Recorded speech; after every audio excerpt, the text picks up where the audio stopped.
ಕರ್ನಾಟಕ ರಾಜ್ಯದ ಮಾಜಿ ಮುಖ್ಯಮಂತ್ರಿಗಳು ಮತ್ತು ಕೇಂದ್ರದ ಸಚಿವರಾಗಿರ್ತಕ್ಕಂಥ ಕುಮಾರಸ್ವಾಮಿ ಅವರು ಅವರ ಘನತೆಗೆ ತಕ್ಕಂತೆ ಮಾತಾಡೋದು ಬಿಟ್ಟು ವಿಪರೀತ ಅವ್ರು ಮಾತಾಡ್ತಕ್ಕಂಥ ಮಾತು ನಮಗೆ ನಾಚಿಕೆ ಆಗುತ್ತೆ.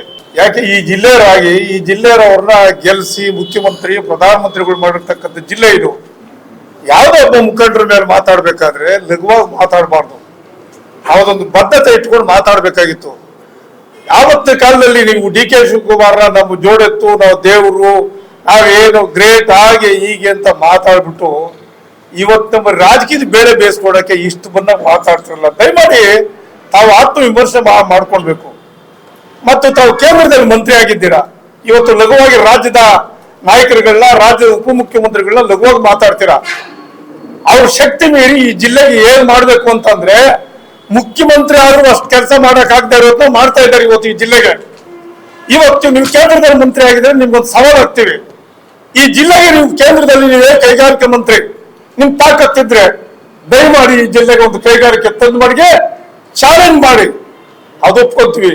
ಅದು ಬಿಟ್ಬಿಟ್ಟು ರಾಜಕಾರಣಕ್ಕೋಸ್ಕರ ಮತ ಬ್ಯಾಂಕ್ ಸೃಷ್ಟಿ ಮಾಡ್ಕೊಳ್ಳೋಕ್ಕೋಸ್ಕರ ಯಾವುದೋ ಒಂದು ನಿಮ್ಮ ಒಂದು ಏನು ಧರ್ಮದ ಹೆಸರಲ್ಲೋ ಯಾವುದೋ ಒಂದು ವಿಚಾರ ನೀವು ಮನಸ್ಸಲ್ಲಿ ಮಡಿಕೊಂಡು ಮತದಾರರನ್ನ ರೈತರನ್ನ ಎತ್ಕಟ್ಟತಕ್ಕಂಥ ದಯಮಾಡಿ ಬಿಡಿ.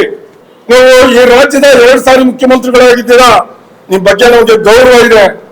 ದಯಮಾಡಿ ಆ ಸ್ಥಾನಕ್ಕೆ ಗೌರವ ಕೊಟ್ಟು ನೀವು ಮಾತಾಡ್ತಕ್ಕಂಥದ್ದು ಮತ್ತು ನಿಮ್ಮ ಅನುಯಾಯಿಗಳಿಗೆ ಆರೋಗ್ಯಕರವಾದಂತ ಚರ್ಚೆಗೆ ಬರೋರಿ. ನಾವಿದ್ದೀವಿ, ನಾವು ಮುಖಂಡರು ಬಂದು ಮಾತಾಡ್ತೀವಿ. DK ಶಿವಕುಮಾರ್ ಸಾಹೇಬ್ರನ್ನ ಯಾವುದೇ ಕಾರಣಕ್ಕೂ ನೀವು ಕಾರ್ಯ ಮಾಡತಕ್ಕಂಥವ್ರಲ್ಲೇ DK ಸುರೇಶ್ ಅವ್ರನ್ನಾಗ್ಲಿ ಅವ್ರನ್ನಾಗ್ಲಿ ಕೆಲಸದಲ್ಲಿ ಅವ್ರು ಹೇಳ್ಬೇಡಿ. ಇವತ್ತು ನೀವೇ ಮುಖ್ಯಮಂತ್ರಿಗಳಾಗಿದ್ದೀರಿ ಸ್ವಾಮಿಗಳೇ 2 ಸಾರಿ.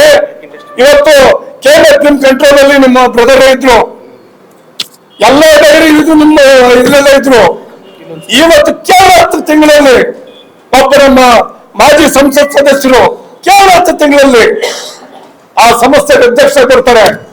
74 ಕೋಟಿ ಲಾಭ ಮಾಡಿ ಇಡೀ ಭಾರತ ದೇಶದಲ್ಲಿ ರೆಕಾರ್ಡ್. ಯಾರಾದ್ರೂ ಸವಾಲು ಬರಲಿ, ಇನ್ಕ್ಲೂಡಿಂಗ್ ಮೋದಿಗೂ ಸವಾಲು ಬರಲಿ. ರೈತರಿಗೆ ಏನಾದ್ರು 60 ಕೋಟಿ ಕೊಟ್ಟವ್ರೆ ಅಂದ್ರೆ ಅದು ನಮ್ಮ ಮುಖಂಡರ ಒಂದು ದಿಟ್ಟತನ ಮತ್ತು ರೈತರ ಪರವಾಗಿರ್ತಕ್ಕಂಥ ಕಾಳಜಿ. ನಾನು ಯಾಕೆ ಹೇಳ್ತೀನಿ ಅಂದ್ರೆ, ನಾನೊಬ್ಬ ರೈತ ಸ್ಕೂಲ್ ಕಟ್ಟಿದ್ದೀನಿ, 50-60 ಸ್ಕೂಲು. 40 ವರ್ಷದಿಂದ 40 ರೂಪಾಯಿ ನೋಡಿದ್ರೆ ಇವತ್ತು ನನಗೆ 1.5 ಲಕ್ಷ ರೂಪಾಯಿ ಬಂದಿದೆ ಏನು ಡೈರಿಯಿಂದ. ಇವತ್ತು ಎಲ್ಲ ರೈತರುಗಳಿಗೂ 1 ಲಕ್ಷ ಇರ್ಬೋದು, 50,000 ಇರ್ಬೋದು, 5,000 ಇರ್ಬೋದು. ಯಾರು ಕೊಟ್ಟಿತ್ತು?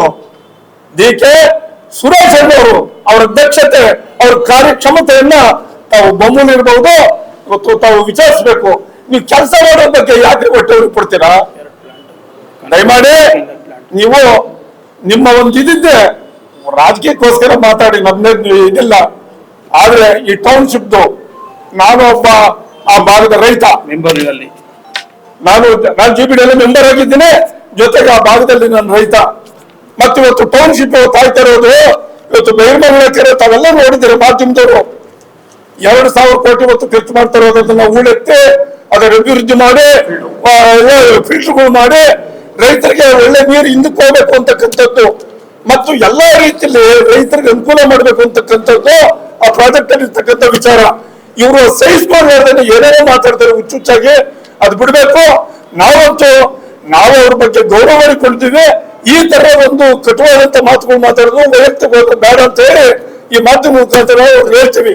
ಕರುನಾಡು ಟೈಮ್ಸ್ ಚಾನೆಲ್ನಲ್ಲಿ ಸುದ್ದಿ ಮತ್ತು ಜಾಹೀರಾತು ನೀಡಲು ಈ ನಂಬರ್ಗೆ ಕರೆ ಮಾಡಿ.